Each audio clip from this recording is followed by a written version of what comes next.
Ok, pas tous, bien-aimés frères et sœurs, nous allons vous parler aujourd'hui de l'élargissement de l'OTAN. L'OTAN veut maintenant s'élargir, pas elle veut, est en train de s'élargir en Afrique et en Asie, après avoir apprivoisé euh, euh, euh, l'Amérique latine. Maintenant, après avoir mis à genoux l'Union européenne, l'OTAN s'attaque maintenant à l'Afrique et à l'Asie. Alors, qu'est-ce qui se passe exactement? Pourquoi cet esprit expansionniste? Eh bien, c'est simple. Les Américains ont échoué sur le plan politique, mondialement, et sur le plan économique. Ils ont échoué. Maintenant, ils se concentrent sur ce qui leur reste comme instrument, c'est-à-dire l'armée. Ah oui, les Américains, c'est-à-dire que la politique américaine sur le plan économique, sur le plan politique, elle a échoué. La mondialisation qu'ils voulaient créer, un monde que eux ils vont contrôler, ils ont échoué politiquement parlant. Eh oui, ils ont échoué économiquement parlant avec les BRICS. Les BRICS là, c'est presque la moitié de la population mondiale. On est en train d'aller vers la moitié de la population mondiale. Même au niveau du PIB, le PIB des BRICS dépasse celui du G7. C'est largement au-dessus du PIB des États-Unis d'Amérique à eux seuls. Et les États-Unis, c'est le pays le plus endetté au monde. Et sa dette est achetée par la Chine et le Japon, qui aujourd'hui sont en train de dire, nous, on ne veut plus acheter vos dettes. Les deux, hein, la Chine et le Japon. Même le Japon est en train de lorgner vers les BRICS maintenant. Et le Japon est en train de se dire, mais attendez, on dirait que là-bas c'est mieux. J'ai mon intérêt, c'est là-bas. Mais comme ils sont encore, il y a des bases militaires américaines qui sont là, ils ont peur de la déstabilisation. C'est pour ça que vous voyez ça encore. Mais ça montre que les Américains ont échoué. Ils ont réussi à dominer l'Europe, à casser l'économie européenne.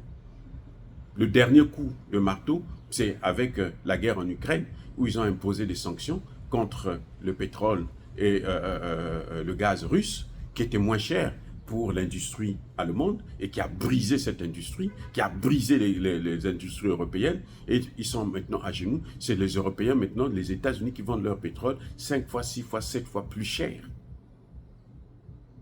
Et les entreprises allemandes, les grandes entreprises allemandes sont en train de délocaliser pour venir vers les États-Unis, là où ils auront l'énergie bon marché.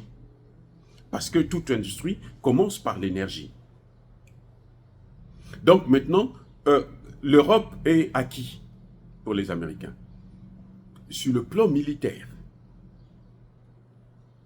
pas sur le plan économique, sur le plan militaire. Parce que sur le plan économique, même en Europe, là, il y a la Chine qui est là. Vous voyez par exemple les véhicules électriques, c'est la Chine qui domine le marché européen.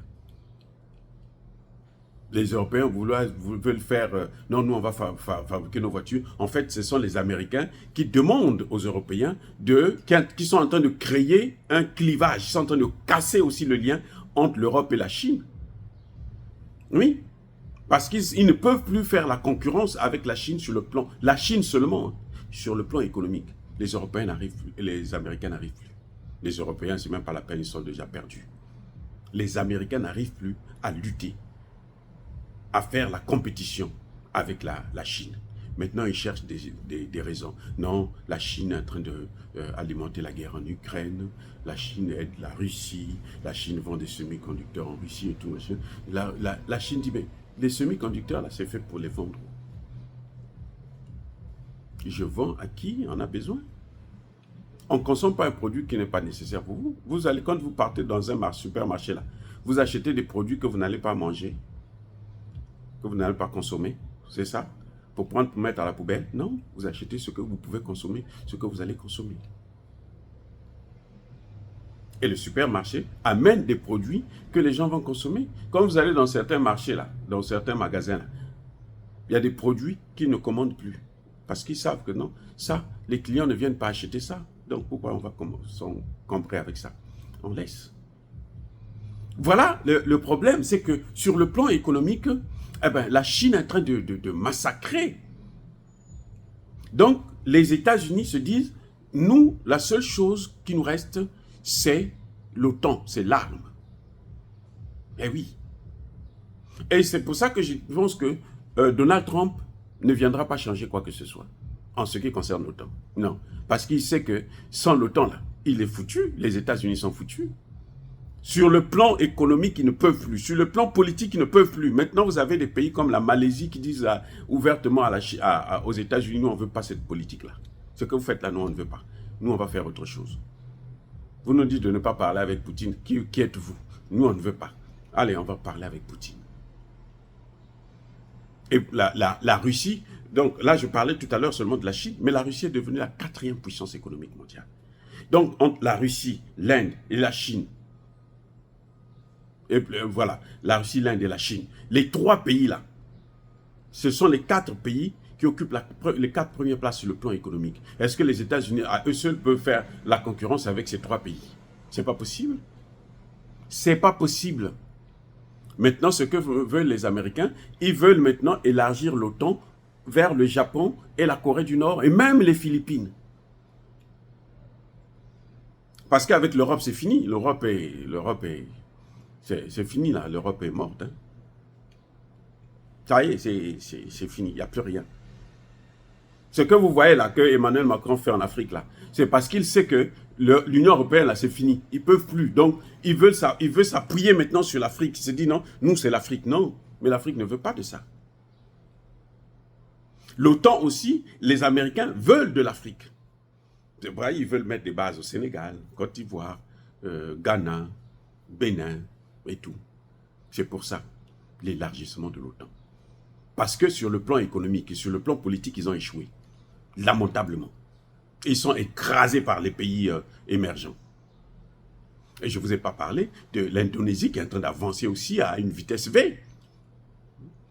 L'Indonésie va bientôt dépasser l'Allemagne, parce que l'Indonésie a déjà dépassé la France sur le plan économique. L'Indonésie. Donc, vous voyez, et l'Indonésie veut rentrer aussi dans les BRICS. La Malaisie est en train d'avancer. Donc, les Américains se disent que nous devrons utiliser cette arme-là. C'est ça qui fait la chance de, comment vous appelez, de Joe Biden. Mais il ne peut pas expliquer ça ouvertement, sinon les Américains vont dire, mais attendez, vous ne valez rien ou quoi? Qu'est-ce que vous n'êtes pas capable de faire une compétition économique? Il ne peut pas expliquer ça. Mais la réalité, c'est que la seule issue pour les Américains, c'est de garder l'OTAN. La seule issue pour les Américains, c'est de maintenir l'OTAN. Parce que c'est là où ils sont les maîtres. En dehors de l'OTAN, là, ils ne sont plus rien. Le G7 est en train de disparaître. Parce que le G7 c'était les plus grandes puissances, les 7 plus grandes puissances mondiales. Mais depuis, vous avez la Chine, vous avez la Russie. C'est pour ça qu'après, ils ont créé le G20. C'est pour mettre ces gens-là, comme ça, eux, ils vont toujours exister. Mais le G20 est allé dans le couille avec la guerre en Ukraine, puisque la Russie a été exclue. Donc le G20, c'est fini. C'est mort. C'est pour ça qu'ils appellent l'Afrique. On appelle les Africains. Les Africains apportent quoi? Rien. Même la contribution, là, les Africains ne peuvent pas contribuer. Donc vous faites quoi? Rien du tout. La seule issue pour les États-Unis, c'est l'OTAN. C'est la seule arme qui leur reste pour sauver les meubles. Je dis bien sauver les meubles. Parce que la déchéance, elle est garantie. Ils ont tellement fait du mal au monde entier que le monde entier n'en veut plus. Vous vous rendez compte? Même l'Arabie Saoudite dit aux États-Unis, je ne renouvelle plus votre contrat. Vous allez faire quoi? La seule chose, c'est maintenant les armes. Faire un coup d'État là-bas. Mais vous ne pouvez pas faire des coups d'État dans tous ces pays du monde. Non, ce n'est pas possible. Ce n'est pas possible. Ce n'est pas possible. Maintenant, ce qu'ils veulent, c'est de voir comment ils peuvent inclure. On parle de Indo-Pacifique.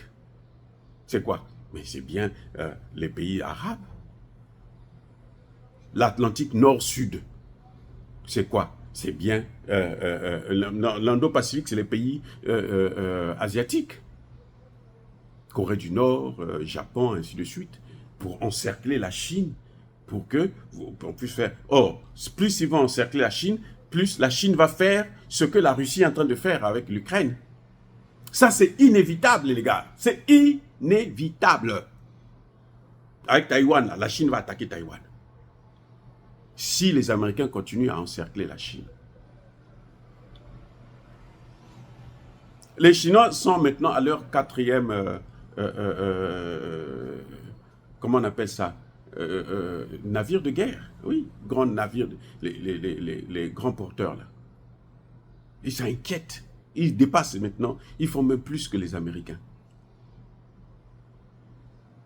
Oui. Donc, les Américains ont une seule arme.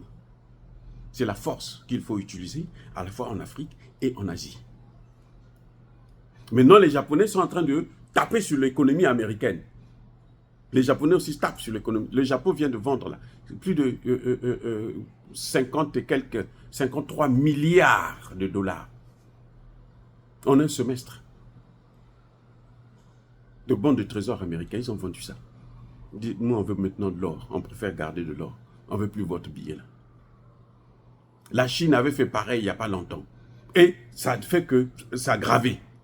Surtout depuis qu'ils ont dit, il faut maintenant prendre l'argent des Russes, et c'est même pas la peine. La confiance est en train de partir. Vous voyez, donc il y a ce problème-là. Les Américains ont compris. Ils ont déjà domestiqué l'Europe, et puis l'Amérique latine. Maintenant, ils veulent s'attaquer à l'Asie et à l'Afrique.